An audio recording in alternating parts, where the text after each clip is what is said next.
How we doing today, guys? Sam and Adam back with this week's fishing report for you guys. It's a great time to get out there. We're starting to have some cooler evenings, really starting to heat up in the shallow water. So I know you've been doing quite a bit of that lately up a little bit south of us in the rivers, but what you've been up to mostly? Yeah, so I've been doing a lot of shallow water stuff, a lot of fishing from shore. What's cool about this time of year is you get a fair amount of species variation, especially a little bit south of here. If you're down on the chop tank and if you're in that area, you might be getting into some speckled trout, some flounder, croaker, perch, rockfish as well, red drum. And a good thing to throw is this bullseye spinner here with just a 3 or 3.5 inch paddle tail on the back. It's flashy, it looks like a little bait fish. Those LY are schooling up and the fish are feeding on the LY. Pretty much everything in the bay that's big enough to eat this will eat it. Size, there's been not great size for a lot of your species. Speckled trout have been small, red drum, couple slots here and there, but mostly small. Perch have been big, catching them up to 12 inches, so there's a lot of stuff to be doing out there right now. Yeah, and you don't have to be south to enjoy some great shallow water rock fishing. We've been doing terrific up here in our rivers around the Magothy and the Severn. So as far as shallow water bite usually goes, it's typically a late evening, early morning kind of thing for your best results. Now those fish have been shallow throughout the day, but they become a little bit more tricky to catch, especially as the sun comes up. Although fishing in the same areas you might be topwater fishing as the sun comes up, just throwing a small paddle tail here like a 4-inch diesel minnow is a great odds to get those fish out of the shallows once that sun is peaked all the way up.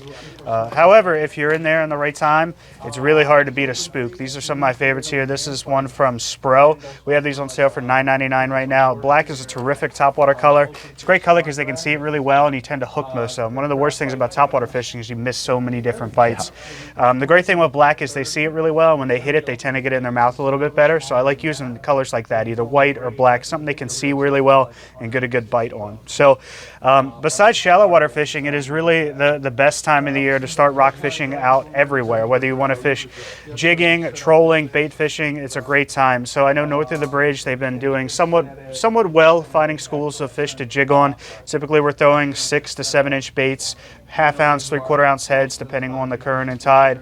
And chartreuse is hard to beat, white's hard to beat, but a lot of those different colors, running and gunning, looking for that bait. And typically if you find bait out in the open water these days, you're probably going to find some schooled up rockfish with them.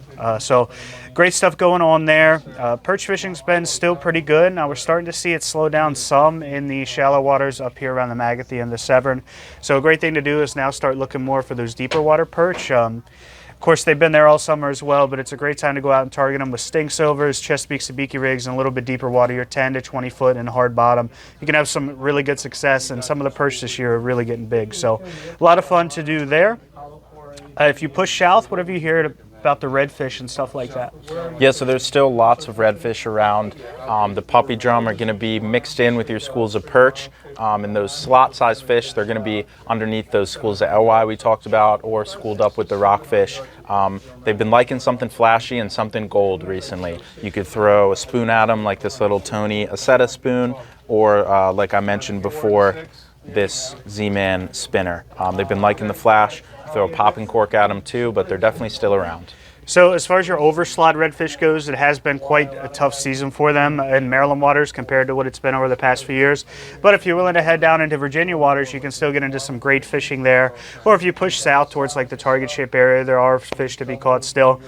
Throwing a little bit bigger jigs, so basically just a bigger version of this, going from a 6-inch bait to maybe an 8, 9, or 10-inch bait, and fishing that with a little bit bigger jig head, something that has a bigger hook in the 1.5 to 2 ounce range. And you might even look into a few cobia sight fishing. So if you're heading down towards Virginia waters, the big fish still are around, just a little bit tougher than it's been maybe the past few Septembers, but still good fishing there. I think the last thing to talk about, at least on the bay side, is crabbing. I know crabbing's been really picking up in our waters here, the Magothy, the Severn, shooting over to the Chester River. The fall is a great time to get out there. The crabs get really big, heavy, and probably the best tasting crabs of the year. So whether you want to run your traps or your trot line, it's a good time to get out for them. So as far as the freshwater goes, I know you've been doing more of that than I have. Yeah. So again, we've been talking about those fall patterns. That's kind of a running theme right now. The water's cooling down. The fish are feeding a little bit harder. They're going to start wanting to fatten up for winter, and they're feeding on bait fish. So it's pretty hard to beat, whether you're in one of our rivers or looking for smallmouth, or you're in a pond looking for largemouth, it's hard to beat a square bill crankbait. These things imitate bait fish really well. If you're in a river, shad imitation is good. If you're in a pond, maybe you try a bluegill imitation. But yeah, square bill crankbait if you want to go catching some bass. Yeah, fishing crankbaits this time of year is really great because we have the grass starting to die off a little bit more and allows you to fish it in a lot more areas that you couldn't throughout the summer months. Absolutely. So crankbaits are a great bet if you want to go freshwater fishing. I know some of the mill ponds or mill lakes on the eastern shore, like Johnson's Pond, Smithville Lake, are really starting to heat up. So there's a lot of good fishing over there for bass fishing. Great time of the year to get out there. Like I said, this is pretty hard to beat as far as fishing here in the bay. So we wish you guys the best of luck and hope to come and see you at the shop. Thanks.